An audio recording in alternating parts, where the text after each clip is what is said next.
Mastering Happiness. The watermelon lesson. There was a boy named Ahmed who lived in a small village. Like any boy his age, he was searching for happiness. Every day he would look at others and see what they had. Some had wealth, others had fame or power. Ahmed thought that happiness was tied to these things, but he always felt like something was missing.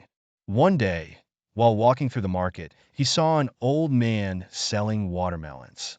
The man was smiling widely as he cut the watermelons and handed them out to children and passersby. This scene intrigued Ahmed. How could a simple man selling watermelons be so happy? Ahmed approached the man and asked, "How are you so happy just selling watermelons? Don't you wish you were rich or famous?" The man smiled and said, "Ahmed, happiness isn't about what we have, but how we see life. Look at this watermelon.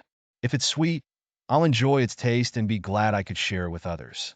And if it's not, I'll learn how to choose a better one next time. In both cases, I'm happy." Ahmed was surprised by the man's words and asked, "How can I learn to be happy like you?" The man replied, "Start with what you have now. Every day, there are opportunities to be happy, but we often focus on what we lack.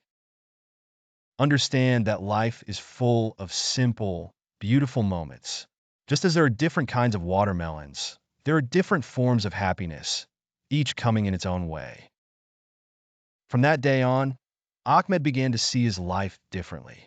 He no longer searched for happiness in far-off or impossible things. He learned to find it in the small details, in laughter with friends, in the fresh morning air, and in every chance to share joy with others. And so, Ahmed realized that happiness is not something we acquire, but a skill we learn, and that the watermelon lesson was the greatest lesson of his life.